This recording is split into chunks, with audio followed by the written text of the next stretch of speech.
I believe that there are three types of people in life.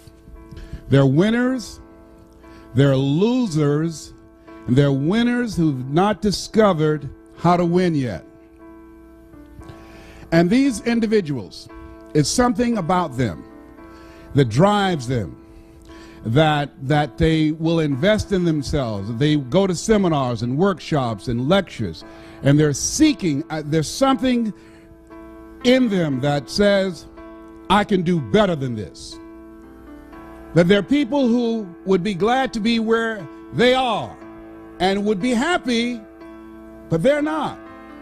How many of you know if you had your life to live over again, you can do more than what you've done thus far? Raise your hands. I was reading a story about George Bernard Shaw, who was a very brilliant man in his day, and I love to quote him.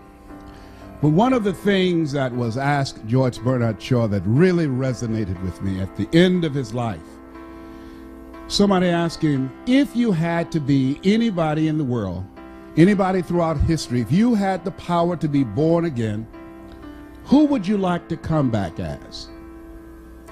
And without blinking, he said, I'd like to be born as the man I never was.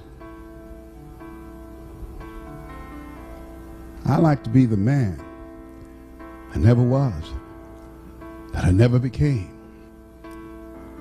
Seeking to connect with that person. There's another person here that you're looking at. There's somebody else back there. And every chair in this place, there are two people in this place in every chair. You're in the chair with somebody else. There's another person back there. You know they're back there. And that person is the person that you want to become connected with. And sometimes you do. Sometimes you've had some experiences where you said, I can't believe I'm doing this. How many have ever done that, please? That you surprise yourself. Well, every time I speak, I see this as such a sacred opportunity. And I'm so happy. Sometimes I think I'm dreaming, because when I look back on my life, and this Les Brown that you see was in bondage for so many years, didn't come out till late in my life. I had him under arrest. I was in bondage with fear. I wanted to do what I'm doing. And I thought about things I wanted to accomplish, and I held myself back because I was afraid to fail.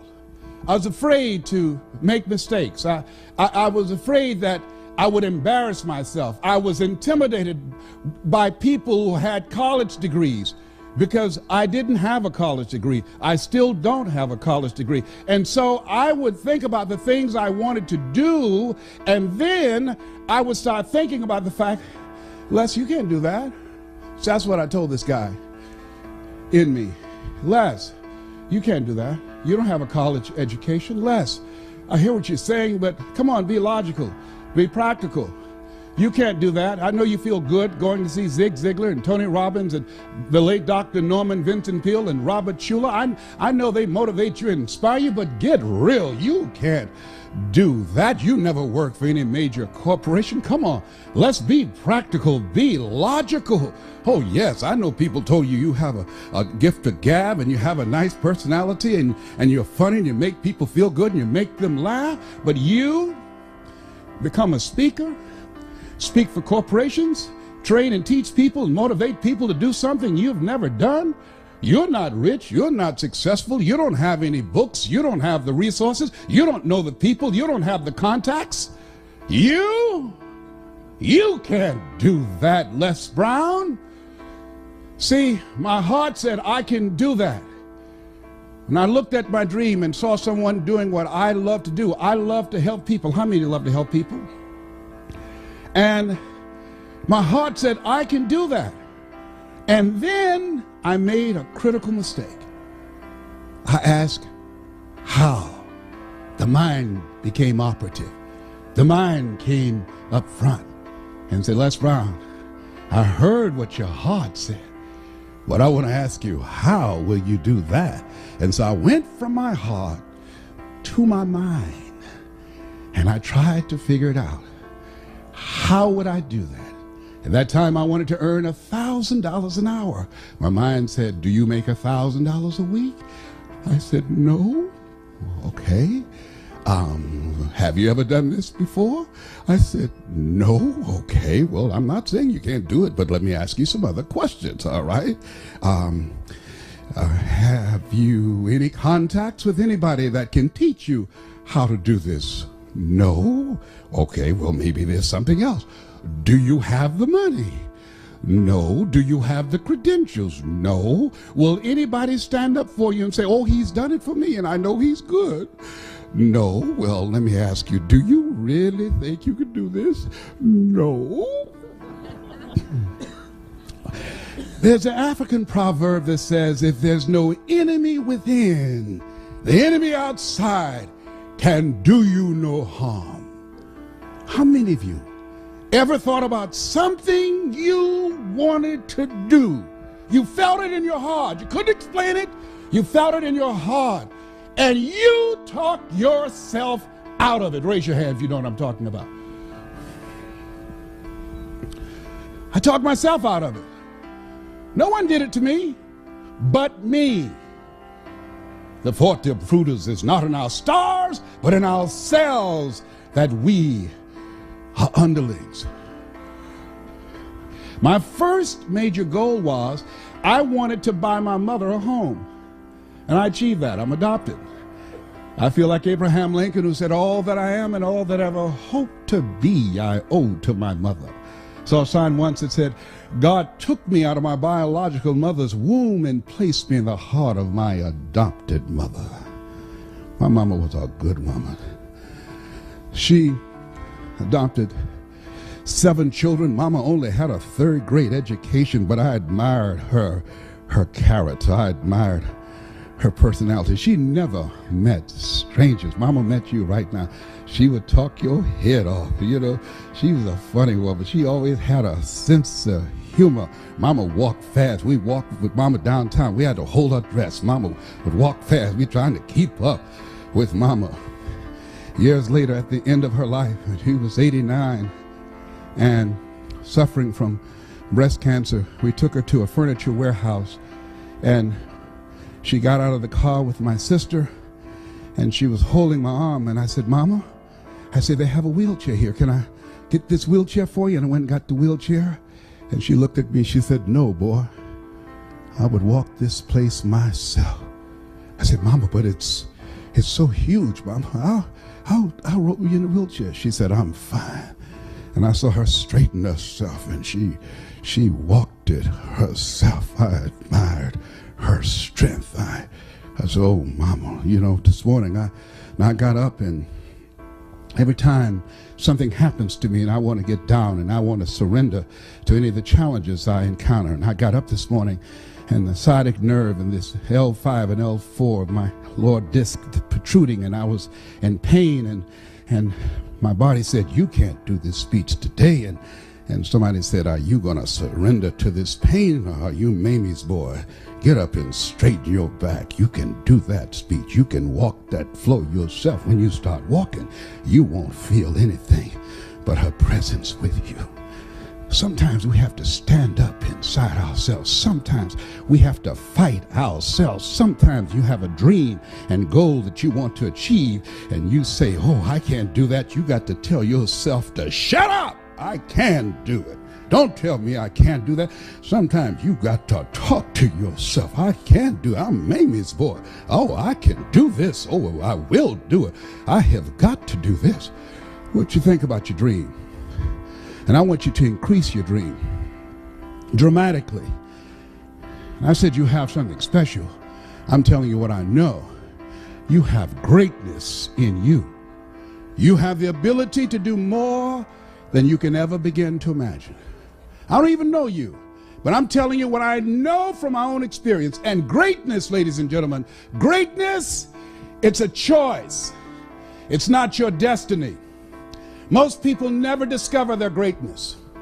Most people, ladies and gentlemen, go to their graves living a life of mediocrity, living a life far below their potential. Oliver Wendell Holmes said most men and women go to their graves with their music still in them. A friend of mine, Dwight Pleasure, was eulogizing his brother in Chicago, and I attended the funeral. Dwight, powerful speaker, he gives a presentation called How to Start Over Again, how to make it from scratch. Oh, Dwight is powerful. Dwight had lost his life for years to drugs and crack cocaine, lost everything, and he came back again. He demonstrated comeback power going around the world, changing people's lives, and he was eulogizing his brother. He said, and the room was very quiet and very somber, and he said, my brother was in the room in California, and they told me he died by himself. And he said, and I submit to you that my brother didn't die by himself, that with my brother died a lot of dreams. With my brother died a lot of potential. My brother had a lot of good ideas. And my brother was one of those guys that said, one day I'm going to, and everybody started laughing. Because everybody knew his brother was talking about various things all the time. One day I'm going to do this, and one day I'm going to do that, and one day I'm going to do. He had a lot of good ideas that he never acted on. And when he died, when he took his last breath, all those ideas, and one day I'm going, all of that went down in the grave with him. Henry David Thoreau, come forward, what are your words? He said, oh God, to reach the point of death, only to realize that you've never lived, only to realize that you've never scraped the surface of your potential. Jim Rohn, come forth, what would you say? When the end comes for you, let it find you conquering a new mountain, not sliding down an old one. Oh, no. Ladies and gentlemen, a lot of people die full of their dreams, full of talent, full of ideas, full of skills, full of intelligence and abilities that they never reached for. They never tapped. They never got into. They never used it. Never used it. And so how do we do that? What is it that blocks us? Well, I mentioned one. Mine was fear. Here's another one. I didn't feel good enough. I was comparing myself to other people. I didn't feel, because I didn't have a college education, and based upon my failures and disappointments in the past and things that I'd attempted to do and they did not work out, I built a very practical, realistic, logical case on why I couldn't have my dream. And so I want whatever dream you have, I want you to expand it, I want you to increase it, and I want to warn you, don't ask yourself how you're going to do it. How is none of your business. Don't get trapped there. And don't worry about failing. You're going to fail. You're going to make some mistakes. You're going to look stupid. Why? It's called life. Write this down. Make it okay to fail. Goethe says, that which does not kill you will make you stronger. See, well, I found that, as the saying goes, most people fail in life not because they aim too high and miss. Most people fail in life because they aim too low and hit.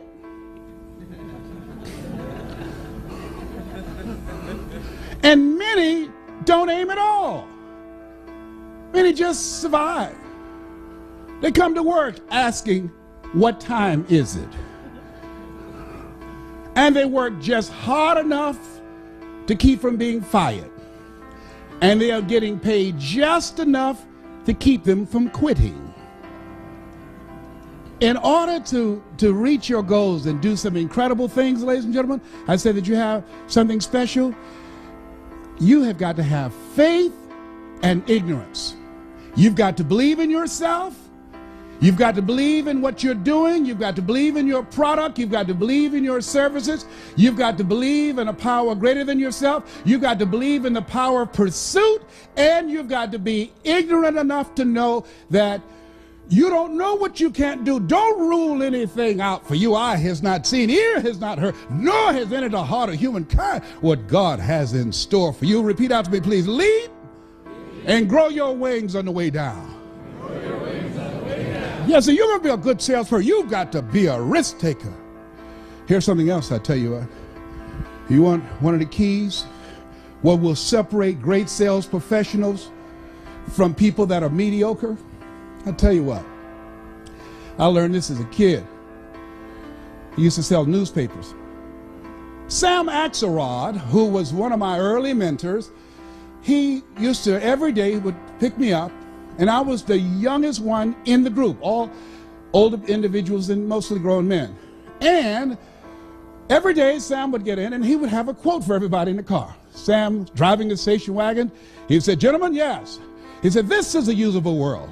And if you don't use it in the right way, it's a cruel world." And I would say, "Thank you, Mr. Axelrod." Nobody else paid attention to that. I don't know why, but I was the one. It just made sense to me. And I kept these things. I remember, "Leslie, yes, sir," because he remembered that I was the only one that responded. I was the only one that took notes when he spoke. He said, "Always strive to get on top in life, young man, because at the bottom, that's overcrowded."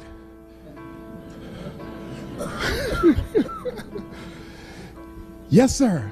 Thank you, Miss Axelrod." But he was baffled by me because he couldn't understand how that adults who were 10, 15 years older than I was, had more experience, how was it that I was selling circles around them? I didn't have the experience. They were more mature. How did this little young kid come there and outsell them? 2-to-1 in many cases.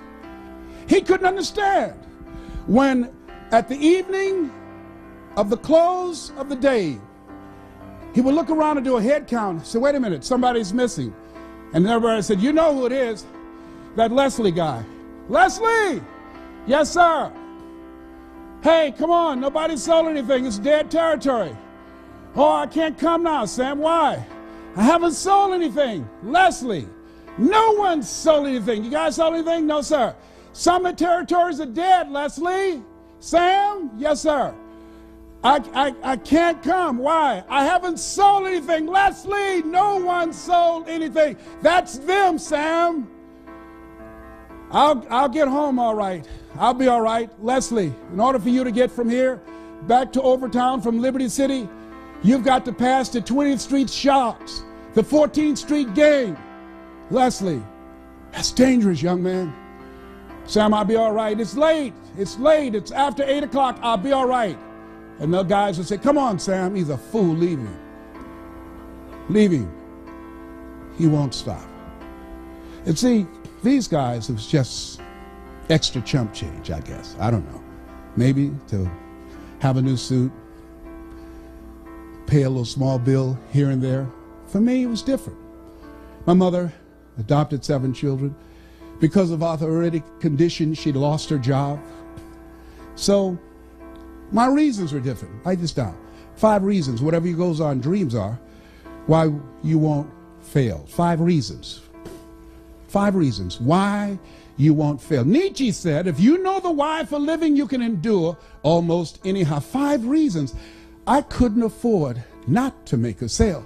I was out there to get groceries for our family. I had to make money. I had to make enough money for Dr. Johnson when he had a prescription for Mama. I had to make money for the bills, for the light bills. I had to work. Mama was doing the best she could, but Mama, our hero Mama, was sick. We have no relative. She was an only child. She adopted 7 children at age 46. I saw my mother on the floor, scrubbing floors on her knees. We ate the leftover food from the families that she cooked for. They were very nice people. Said, Mamie, whatever food is left over, you can take it home to those children that you have adopted. And I said, Mama, when I get strong enough, I'm going to buy food for our families. We wore the hand-me-down clothes of the children that she kept. They would say, Mamie, whatever clothes here that you could use, these children of mine don't need these. Take them home and let those kids wear those clothes that you have adopted. If they were too large, Mama would sew them, take them up. If they were too small, she would let them out. And now Mama was sick, and I said, Mama, what, boy? I'm going to take care of you. How? Don't worry, Mama. And I sold newspapers, and I sold television sets, and I used to collect copper and aluminum from garbage cans and junk piles, and I would bend them together and put them in a bag and a box being buoyed. We'd take them to Pepper's Junkyard over in Overtown in 11th Terrace and 4th Avenue, and they put them on a scale and give us $5. I would stand on the corner. Hey, we need some boys to come move some stuff. Hey, you're too small. Oh, I'm small, but I'm strong. You see my muscle, man? I'm strong. Okay, boy, you got a lot of mouth. You better be able to be strong. You know? And I'll be grunting stuff and carrying stuff. You know, I was determined I wasn't going to steal. That was not an option. Mama worked too hard. I promised my mama, I'll never get in trouble. I'm going to do the right thing. Mama, I'm so proud of you, and I'm so glad that you decided to adopt us. I love you so much. I'm going to take care of you, Mama. I'm going to work hard just like you. Just like, isn't it interesting how kids can be in the same family, raised by the same parents, same circumstances, end up dramatically different? What is that? Remember I said that you have something special? I believe that people go to seminars and workshops, they have that's something. I don't know what it is. It's just something about us that we're different. We don't know why we just got to have more. We don't know why we have this restlessness and say to ourselves, this just can't be it. There's got to be something better. We don't know. We just got to do this. We just got to keep on stretching, got to keep on learning. We don't care about failing. I read something that was in my first book by Dr. Benjamin Mays. He was a great man, great motivator, one of the mentors of Dr. Martin Luther King Jr. Dr. Benjamin Isaiah Mays says, it must be borne in mind that the tragedy of life does not lie in not reaching your goals. The tragedy lies in not having any goals to reach. It isn't a calamity to die with dreams unfulfilled, but it is a calamity not to dream. It's not a disaster to be unable to capture your ideas, but it is a disaster to have no ideas to capture. It's not a disgrace not to reach for the stars, but it is a disgrace to have no stars to reach. I say you got goals and dreams, things that you're reaching for, things that will make you stretch, things that will challenge you. I say don't lose that passion and that drive for life. It will keep you alive. I'm telling you what I know. Doctors looked at me 8 years ago and said, you have cancer. 8 years ago, they gave me 2.5 years. I was still here. I told my group of speakers that I trained, I said, I'm going to beat this, and this is a year. All of them said, okay, Lester, we believe you, man. We're believing in you. And then they start calling the person who manages my speaking program and say, will we get a refund when he dies? Because they were believing the numbers. Because the PSA 1 to 4 is normal. 119, that's serious. I went to the MD Anderson, which is #1 in the world. Sloan Kettering, Johns Hopkins, Howard University. Went to all type of doctors and urologists and oncologists. And they said, Mr. Brown, I'm sorry, young man, but we've done all we can do. And let me share something with you. Write this down. Work on yourself. See, the people that are going to reach their goals and dreams, not only do they have compelling reasons that drive them, because the thing that drove me, that kept me ahead of everybody else, I had some compelling reasons of why I was selling television sets, no money down. I had some compelling reasons that I'd go to a door at 10 o'clock at night and knock on the door. Hello? Yes? Who is that? Hi, would you like to buy a nice working television set, no money down?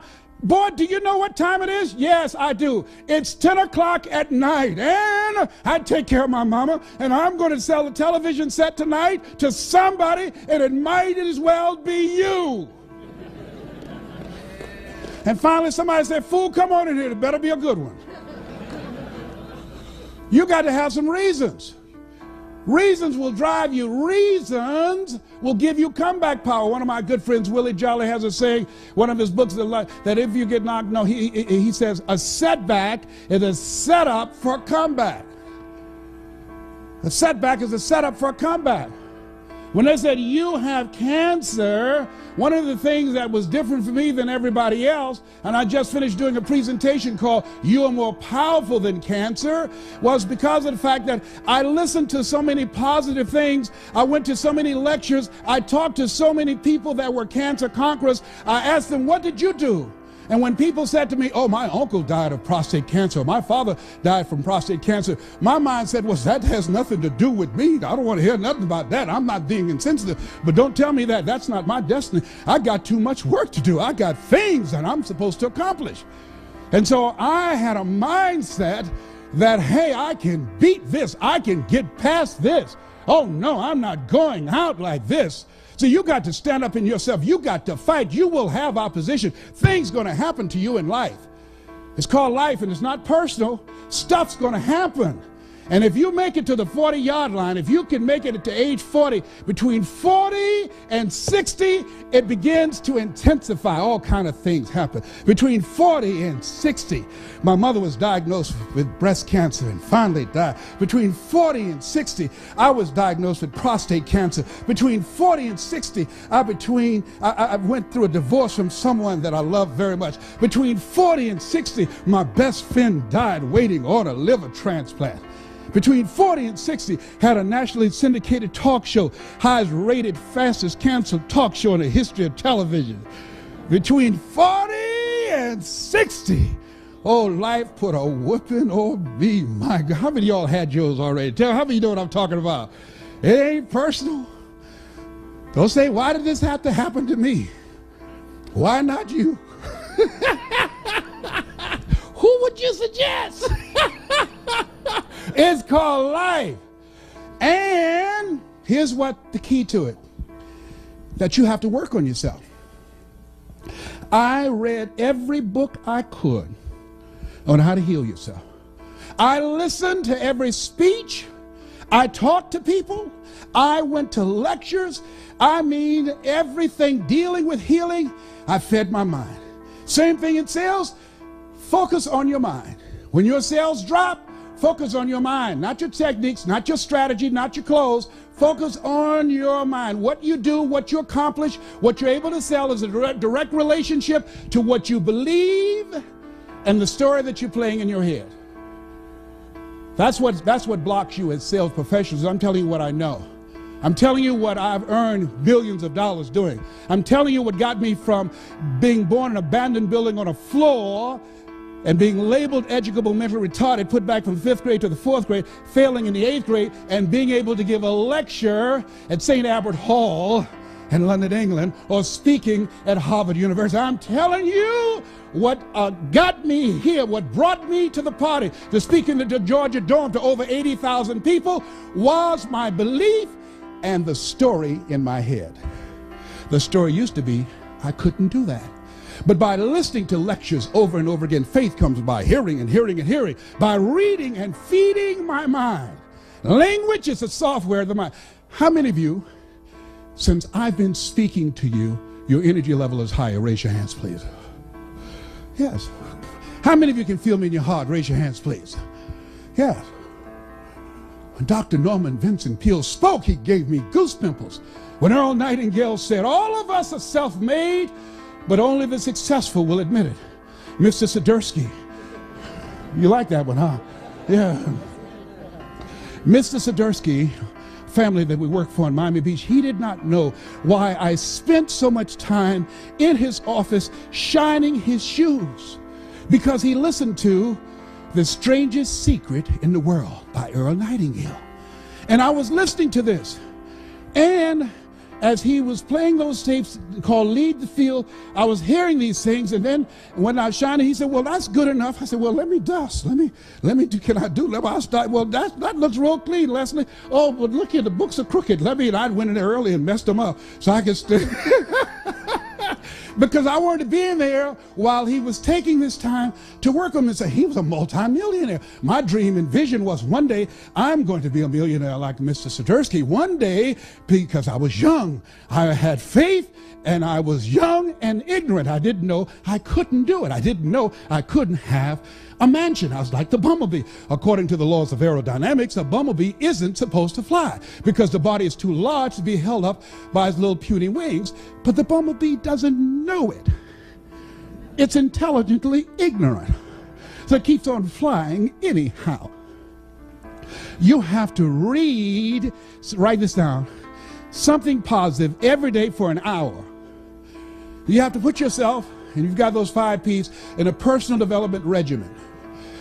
Take an hour every day. I do it even now. I take 2 because my goals are higher. Every day, read at least a chapter, something positive every day. Listen to a motivational message every day. Language is the software of the mind. Why? Because it will change the story that's in your head. See, what we do, what we accomplish, is a result, as I said earlier, of what we believe and the story that's in our head. See, most people go so far and then they park. They stop. Their income, their achievement level, their commissions, what they do in life just tapers off. They park because the story in their head is, this is it. It's not conscious. Guess what? I got so busy and so consumed with where I was, I stopped reading. I stopped listening to tapes. That which got me there, I stopped doing it. The mind, ladies and gentlemen, is like a garden. If you have a garden, you have a yard, you have weeds, you just can't go out there with 1 can of weed killer. Write this down. Steve Duncanson said this. Powerful statement. Put it someplace. You can apply it to your health. You can apply it to your sales. You can apply it to your business. You can apply it to your life. He said, life is a fight for territory. And once you stop fighting for what you want, what you don't want will automatically take over. Life is a fight for territory. And once you stop fighting for what you want, what you don't want will automatically take over. I have to exercise every day. I have to drop out of my bed and do 100 push-ups every day. I have to discipline my eating. I have to turn off the news. I can't watch the news. I'm not going to have a reoccurrence of cancer in my body. I have to eat 80% raw vegetables. I have to drink 12 glasses of water a day. I have to take my zinc and my saw palmetto and my Halen 951. I have to take my wheatgrass. I hate it. I hate it. But life is a fight for territory. I'm fighting for my health. I have to.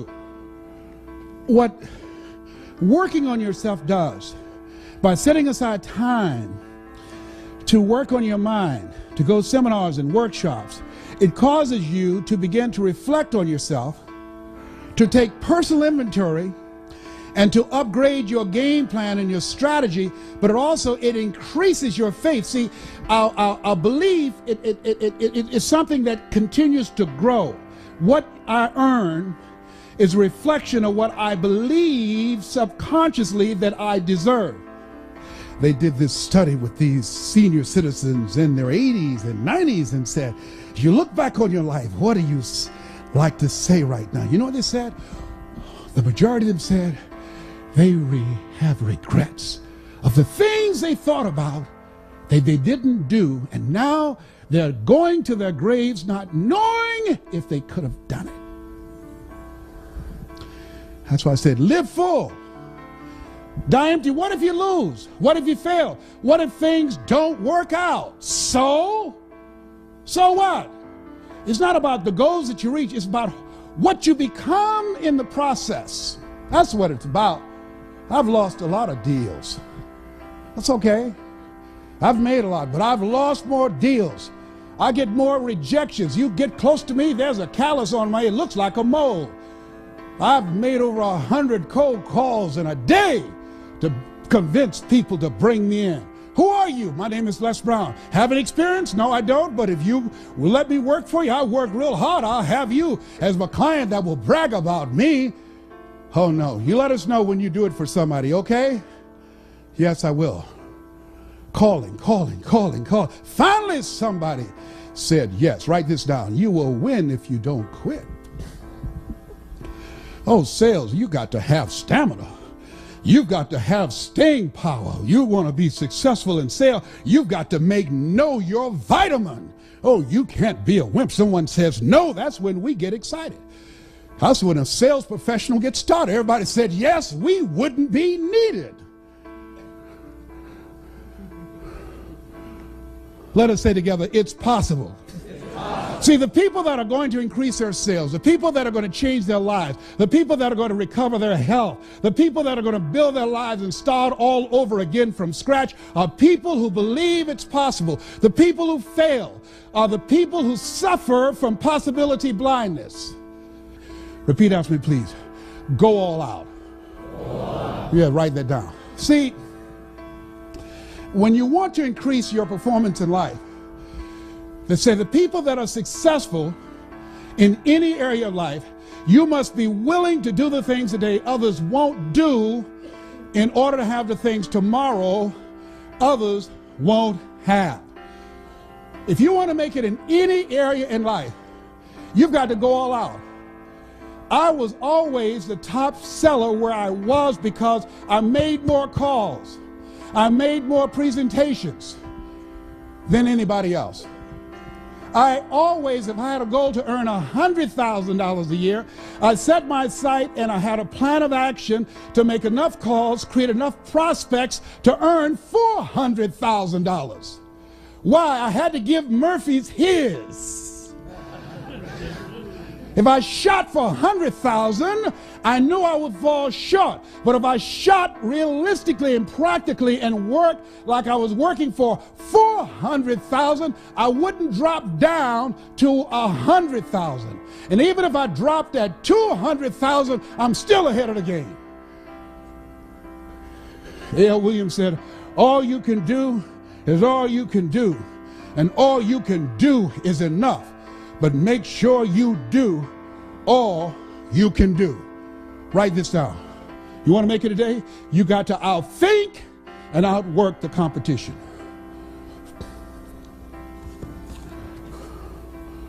Outthink and outwork them. We're going to take a break and I'm going to share with you some other strategies that will give you the competitive edge. I don't care what you're doing. I outwork my competition. When I decided to become a motivational speaker, my goal was not to be just another guy out here. I train speakers. And I say, let me tell you what has governed the industry. The Dale Carnegie course, which is a great course. Tell them what you're going to tell them and tell them what you told them. I said, you want to be successful in speaking or anything else? I said, listen to me. My favorite book says, and all thy getting, get understanding. You want to be successful in any business and any sales, first thing you want to do is know your customer. I tell people spend more time listening to them, asking questions, finding out what they need. Don't go in running your mouth. Some people talk their way in and talk their way out. Have you seen them do it? Raise your hand. Find out who they are. Find out what do they want. Ask questions. Give a presentation from their point of view, not from your point of view. Let them see you as a resource, as a consultant, as a strategic partner. Don't go in selling. Build relationships. Zig would say, people don't care how much you know until they know how much you care. Here's something else. Whatever you want to do in becoming successful, write this down. Master your knowledge of the marketplace and the product. When I decided to become a major player in this industry, I started out reading one book a week. You must be willing to do the things today others won't do in order to have the things tomorrow others won't have. The average American reads one book a year. If you decide to become an expert professional in your area and becoming knowledgeable about your customer, about the product, about the industry, about the competition. If you just study and read one book a month, in 5 years, when the average American read 5 books, you'd have read 60 books. It will make you an expert. Here's the other thing that we'll talk about when we come back. Write this down. We'll start off this with presentation power. The difference between successful and unsuccessful sales professionals is the power to present. Mr. Washington said, Mr. Brown, yes, sir. Man changed my life. I was in his class waiting on another student. He said, young man, go to the board and work this problem out for me. I said, oh, sir, I can't do that. He said, why not? I said, I'm not one of his students. He said, look at me. Yes, sir. Go to the board and work the problem out anyhow. I can't do that, sir. Why not, sir? Because I'm educable, mentally retarded, sir. I'm in special education. And as the students erupted in laughter, he came from behind his desk. He looked at me. He said, don't you ever say that again. Someone's opinion of you does not have to become your reality.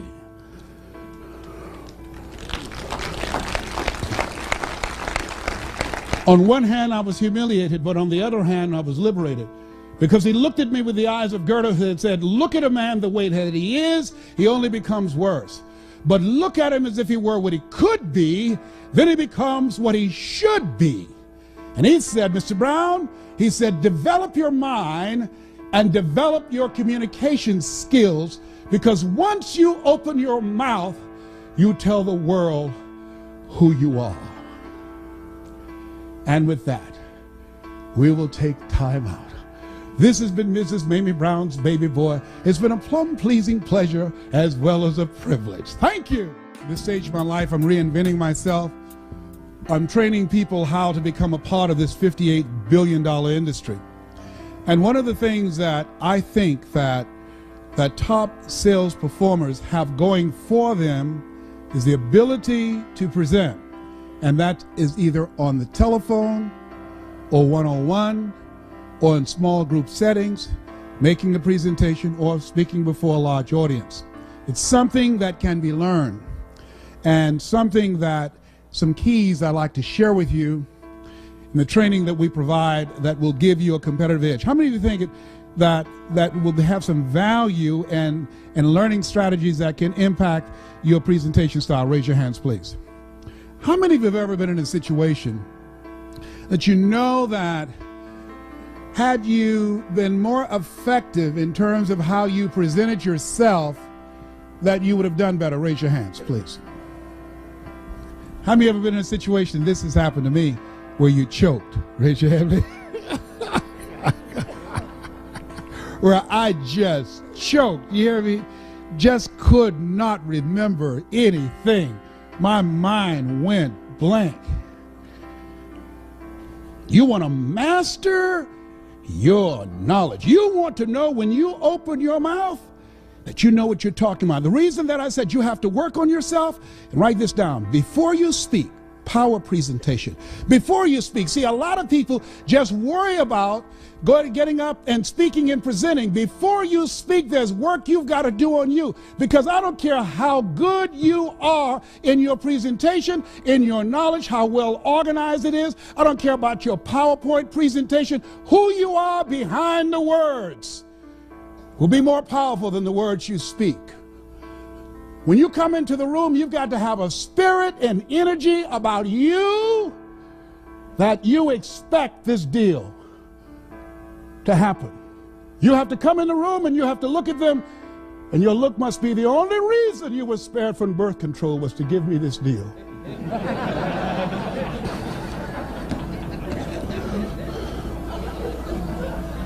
Before you speak, your body language, when you come in the room, watch your posture, your mindset. Before you speak, listen to positive motivational messages. Before you speak, read 10 to 15 pages of something positive. Why? It increases your energy. We're all connected, ladies and gentlemen.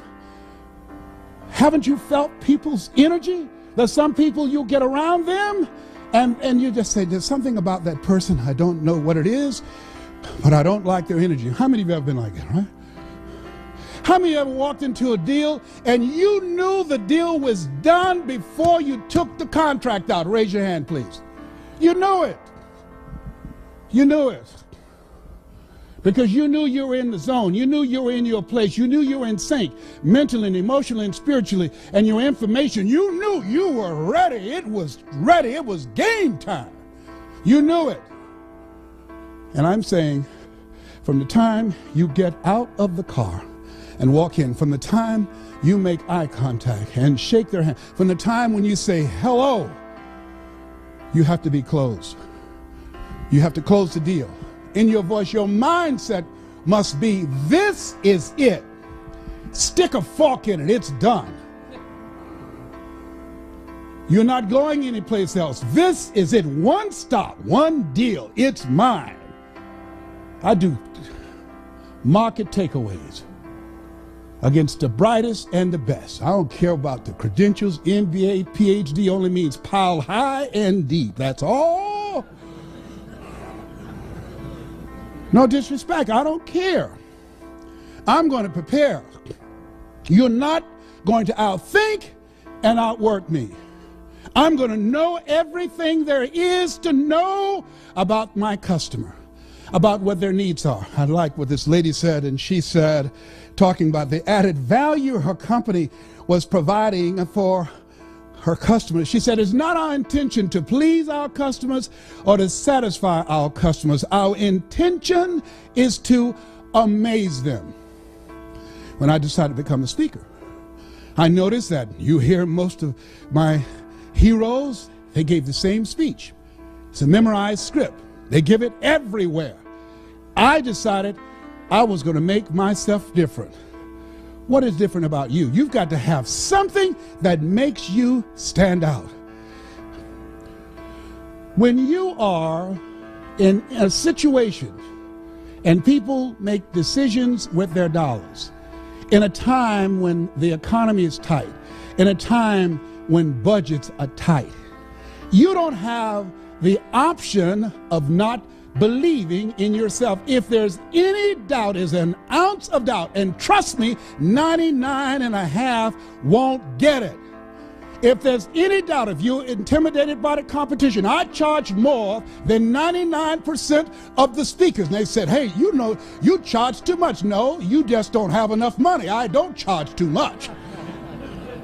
You get, well, I've got a speaker that will come in for $15,000. I said, then get that. Then you get a $15,000 speaker and you get the results of whatever they produce. But when you want the best, you call me and I might be at the same level.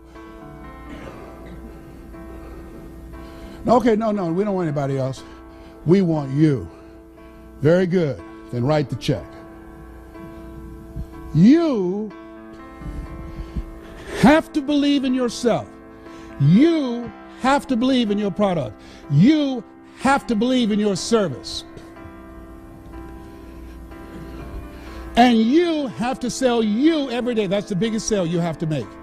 The biggest sale, ladies and gentlemen, that I make every day, that Les Brown, you can do this. The biggest sale I had to make when I left the doctor's office, and they said, Mr. Brown, your PSA is still going up. The biggest sale I had to make as I was walking out of the office, I can beat this.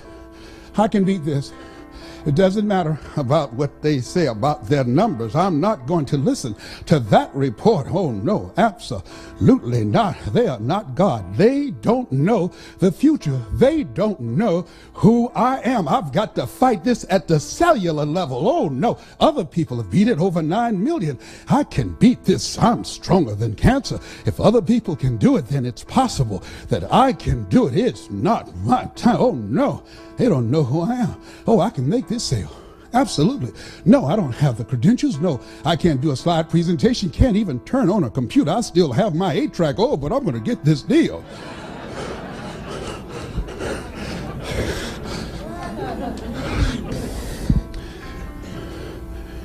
You got to sell yourself every day. And sometimes you get scared. I like what Ambrose Redmoon said, that courage is not the absence of fear. Courage is the judgment that what you want is more important than your fear. I used to be intimidated by people because they had more education, because they had more money, because they had credentials, because they had contacts, because they had four-color brochures, because they had books, and I didn't have all these things, because they had infomercials and they had television exposure, and I didn't have all those things. But the judgment that providing for my family was more important than my feeling inferior, more important than my fears. The judgment that I have to control my future, the judgment that I want to be able to take care of my mother, that when my mother becomes ill, I want to be in a position to do more and just pray for her. Oh no, whatever she needs medically, I will be able to write the check. The judgment that my children would have a choice to go to the college of their choice to give them a competitive edge in the future. The judgment that, oh no, one day I'm going to be able to have vacations. I will go to Paris, I'll go to Tahiti, I will go to Jamaica, I will go to Hawaii. The judgment, I have more time for myself. The judgment that I'm going to secure my grandchildren's future and my great-grandchildren. The judgment of those things that make life worth living was more important than my fear. What is it that will make it worth it for you to face the rejections? What is it that will make it worth it for you to brainstorm and not be intimidated and say, I can do this? What is it that will make it worth it for you to raise the bar on yourself and say, I got some more stuff in me. Oh, I haven't even gotten my biggest deal yet. What is it that will make it worth it for you to go back to a customer who slammed a door in your face? What is it that will make it worth it for you to know your vitamin, that you become empowered by it? What is it that will make it for you when you want to give up? You can't buy a sale, and things are working against you, and you get close to making your numbers, and then they double your quota. What is it? You got a sales manager breathing down your neck, don't give you the tools, don't give you the resources that you need. You're working in a toxic environment, and rather than working together, they're working against you. What is it that will make it worth it for you to get out of the car when you want to keep driving past the office because of the stress? What is it that gives you the strength and the power? I got a saying on one of my tapes, and life knocks you down, try and land on your back, because if you can look up, you can get up. What is it that will help you get back up again? Can you feel me up it here, up it here? Come on, get over there, a round of applause. Come on now.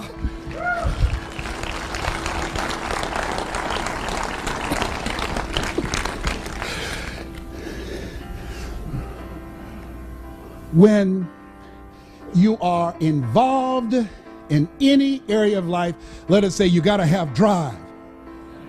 Together, got to have drive. Let us say kick it up a notch. Yeah. See, when you are presenting, I tell and train my speakers, you've got to kick it up a notch. You've got to have power, feeling, and conviction. You can't be casual. See, if you're casual about your dream, you will end up a casualty. If you're casual about your product, if you're casual about what it is you're presenting, if you don't internalize it, if they can't feel that you are excited, that you are sold yourself, they don't care. You've got to give people enough emotional energy to say, wait a minute, I know this costs less, but there's something about this person, I'm going to go with them. I'm going to go with them. I'm telling you what I know. I've had companies say, no, look here, I know we have these other people, but I want somebody in here that's on fire about our stuff. I talked to this guy, he's already done his research, he knows about us. I saw him speak, and he's so custom designed, we thought he was in the real estate industry. We thought he was involved in finance. What is it that's going to set you apart? You got to care enough to do your research. You got to know what you know, and they got to know that you know that you know.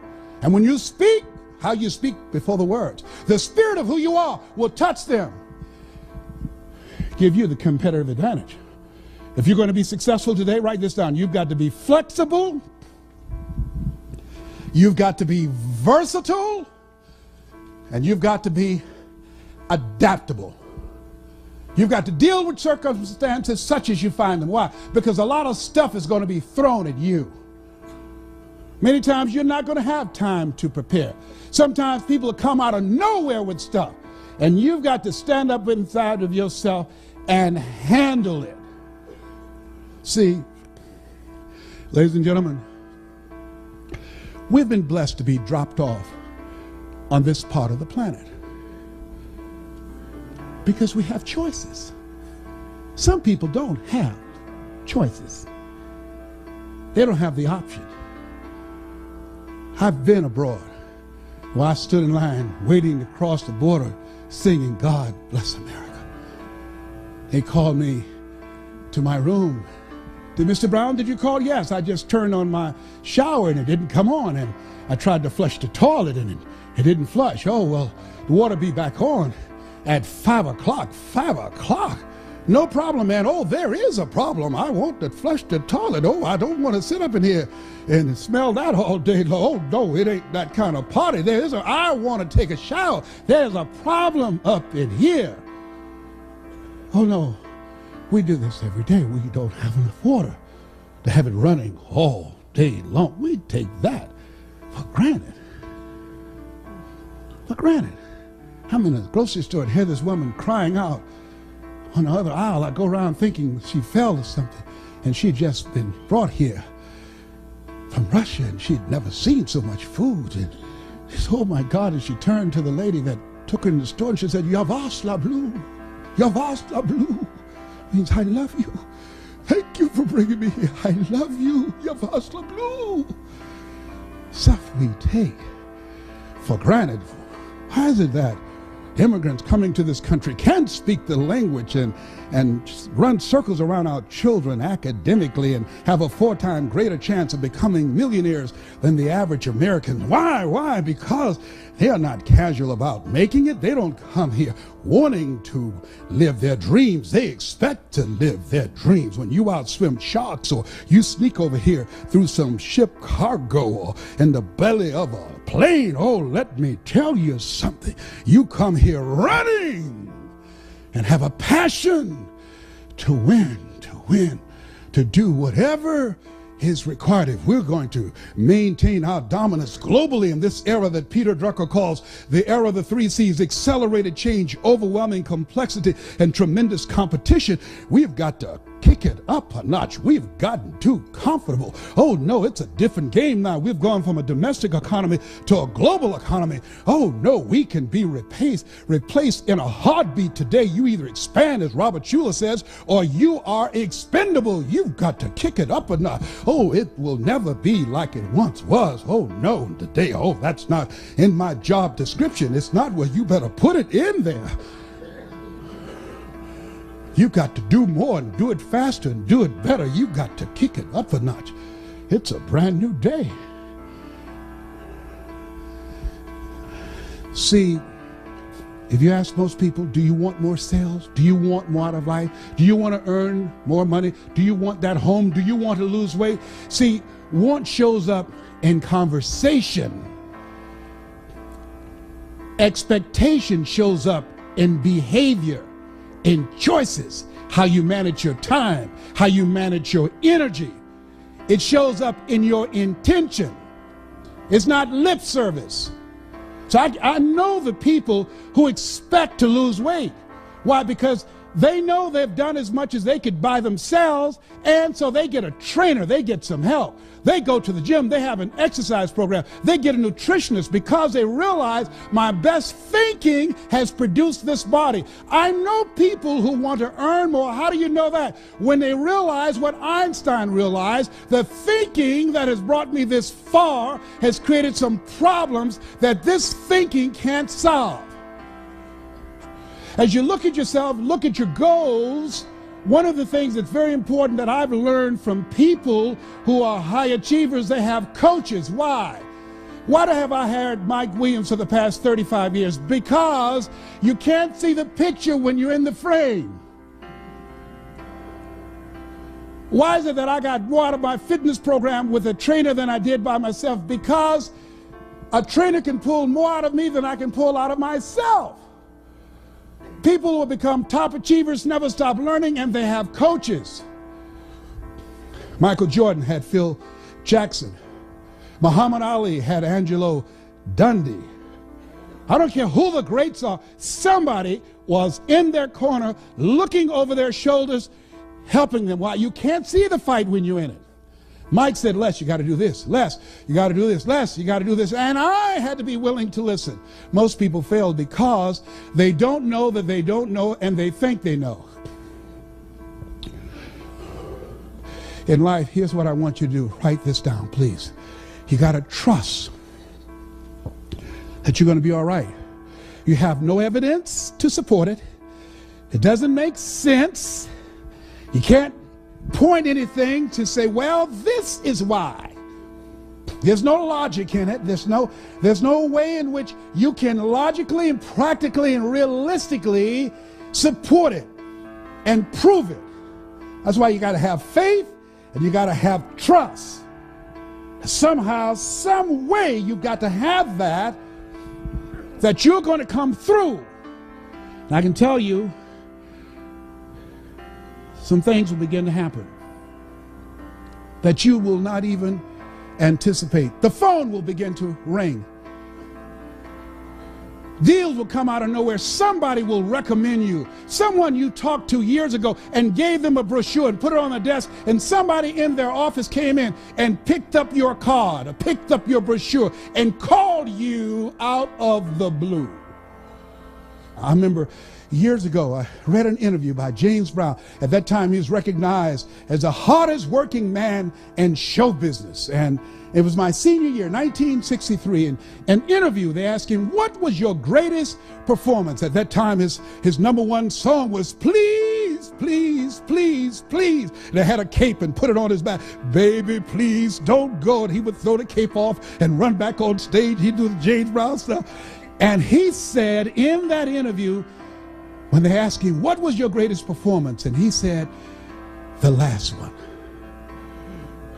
The last one. See, you're always in competition with yourself. I'm working on being the best presenter I have never been. You're working on being the best salesperson you've never been. You're working on being the best father, the best mother you've never been, the best entrepreneur you've never been. There's somebody else in you back there. And as you work toward becoming that person, who you are right now must die daily. You've got to kill that person off. You've got to be willing to give up who you've been for who you can become, to release what Elizabeth Browning called the imprisoned splendor. The road will come as you take each step. That you're going to go into uncharted territory. You're going to do what Henry David Thoreau said. Do not go where the path may lead, but go where there's no path and leave a trail. You're going to break records. You're going to do some things when you challenge yourself, when you work on yourself, because you don't get in life what you want, you get in life what you are. Most people don't know. If you want to improve your income, you want to improve your circumstances, you want to improve your commissions, you want to improve your life, you got to first improve yourself. You got to first take the time to work on you. Zig talks about a lumberjack whose wood production dropped by 40% because he wouldn't take the time to sharpen his axe. Write this down. Sometimes you have to believe in somebody's belief in you until your belief kicks in. Sometimes you have to believe in somebody's belief in you until your belief kicks in. I want you to think about your best year earning, your best year of sales, your best year of accomplishment, your best year of achievement. Here's what I know about you, and I don't know you, but from people that I've worked with and from things that I've learned and in my own life example, here's what I know about you. Whatever you have done is only a tip of the iceberg of what's possible for you. You can do 4 to 5 times more than whatever you have done.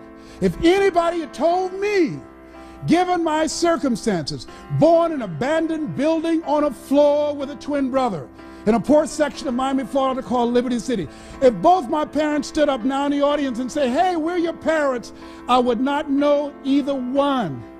Being adopted, labeled educable, mentally retarded, failing twice in school, if anybody had told me that in my future I would be speaking to you. In my future, I would write books. In my future, even though I don't have a college education, I would produce 6 different specials for PBS and earn millions of dollars. In my future, I would have a nationally syndicated talk show. In my future, I would travel around the world and speak to over 80,000 people in the Georgia Dome. Nobody could have convinced me when I was working at Sears as a salesperson, when I was working for the Miami Sanitation Department as a garbage collector, making $8 an hour. No one could have looked at me when I was walking to empty their garbage and pushing that can forward and kicking it and getting up under it and moving it and straightening my back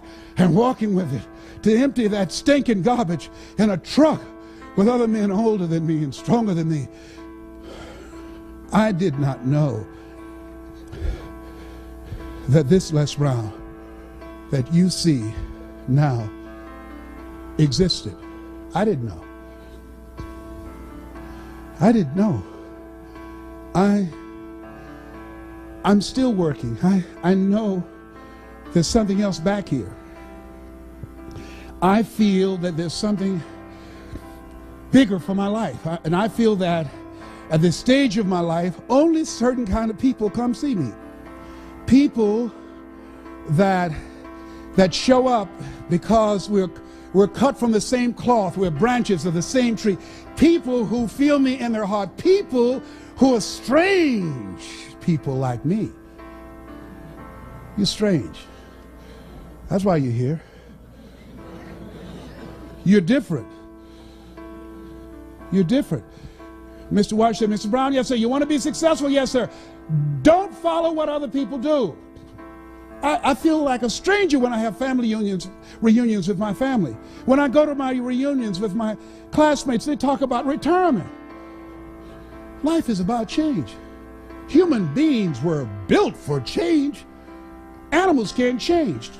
An alligator can't be anything but an alligator. A tree can't be anything but a tree. Human beings, we were built for change, to reinvent ourselves. You must be born again. There's something in you. You're pregnant with unlimited possibilities. You're pregnant with greatness. There's some things in you. In this room, some entrepreneurs. In this room, some millionaires. In this room, some great ideas, great strategies. In this room, some great concepts for business. In this room, great fathers, great mothers, great community activists and policymakers. In this room is greatness. In this room. I don't know what your goals are. I don't know what you want to do. Here's what I feel. Here's what I have coming to me in my mind that I feel from you. And while you've taken this slice of your life to spend this time with me, to honor me with your presence, because time is so important, I believe that there's somebody in here that it's your time. I remember when Mr. Washington gave a speech, and I just failed math and history and English, and I had to go to summer school for the 5th straight year. He was speaking to the graduating seniors. I was going to have to be involved in a summer school program to go to the 12th grade. He was giving this speech. I heard his voice, and I came in the auditorium. I stood in the back as he spoke, and I felt he was speaking to me. People were jammed around the auditorium because Mr. Washington, he's in his 80s now. He's still very eloquent. He was a great orator. And as he spoke, he said, I was brought here from Brighton, Florida. And I believe when I was brought here, I came to develop greatness. You have greatness within you. You have the ability to do more than what you can ever begin to imagine. And as you graduate from Booker T. Washington High School, if you leave here with a sense of greatness, if just one of you have that vision of yourself, then Mr. Charles L. Williams, your principal, and the school board and all the people that were involved in recruiting me to bring me here, their efforts would not have been in vain. If just one of you have the vision, a larger vision of yourself, doing more, impacting people's lives, changing the course of history, creating a brighter tomorrow, then my being brought here would not have been in vain. And they gave him a rousing standing ovation. And as he left and went down the auditorium steps, I followed him. And I said, Mr. Washington. He said, yes. I said, do you remember me, sir? He said, no. I said, my mother, Mrs. Mamie Brown, she works in the cafeteria now. She got started. She's the one that fixed the great sweet potato pies that everybody talk about. I'm the twin, Leslie. Remember I was in your class waiting on MacArthur Stevens and you told me to do something. I told you couldn't do it. And I told you I was in special education. I was educable, mentally retarded. And you said to me, somebody's opinion of me does not have to become my reality. He said, yes. I wrote that down, sir. I see that every day when I get up. It's on my bathroom window, sir. On my mirror in my bathroom. I repeat that to myself. It doesn't bother me anymore that people call me DT, the dumb twin. He said, I'm glad to hear that, Mr. Brown. I said, sir? He said, yes. You said that if anybody, just one person in there got a larger vision of themselves, that your being brought here would not have been in vain. He said, yes. Well, sir, I'm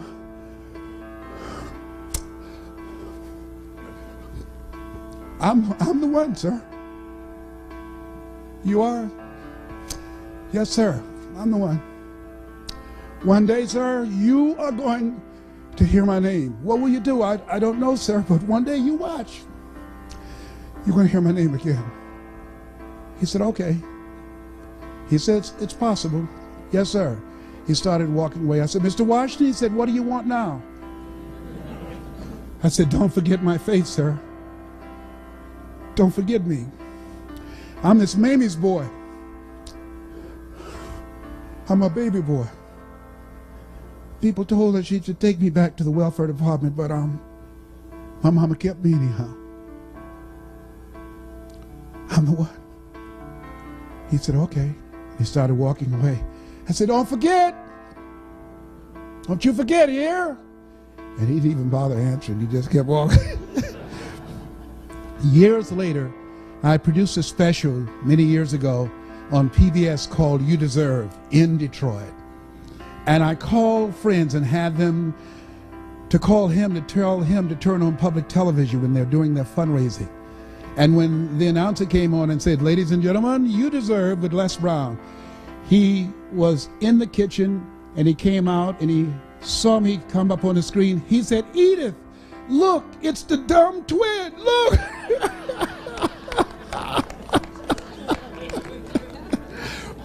And he called me in Detroit, and this was, and I cannot wait to tell you the story, how I used to sleep on the floor of the Penobscot building and building my business. You know, during the good times, you put it in your pocket. During the tough times, you put it in your heart. And so he said, may I speak to Mr. Brown, please? I said, who's calling? He said, you know who this is. I said, oh, Mr. Washington, it's you. He said, you were the one, weren't you? I said, yes, sir. He said, but you were so crazy. I said, I know, but I'm rich now.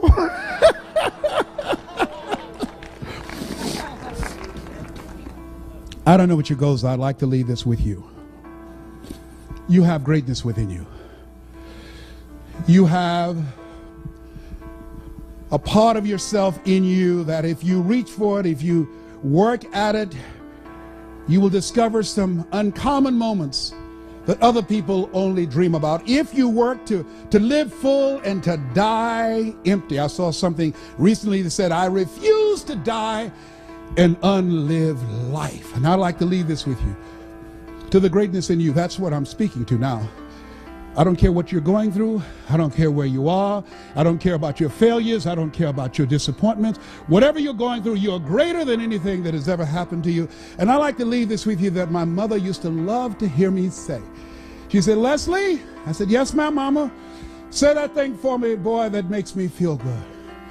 And mama fought breast cancer for 22 years. She's a 22-year breast cancer conqueror. Mama was a fighter. You got to fight for your dream. I learned to fight from my mama. Mama was a fighter. And I dedicate this to you. And it says simply this: if you want a thing bad enough to go out and fight for it, to work day and night for it, to give up your time, your peace, and your sleep for it, if all that you dream and scheme is about it, and life seems useless and worthless without it, and if you gladly sweat for it and fret for it and plan for it and lose all your terror of the opposition for it, and if you simply go after that thing that you want with all of your capacity, strength and sagacity, faith, hope, and confidence, and stern pertinacity, if neither cold poverty, famish, or gulf, sickness or pain or body and brain can keep you away from the thing that you want, have dogged and grim you besiege and beset it, with the help of God you'll get it. This has been Mrs. Mamie Brown's Baby Boy. God bless you, God bless your dream, and God bless America. Thank you very much.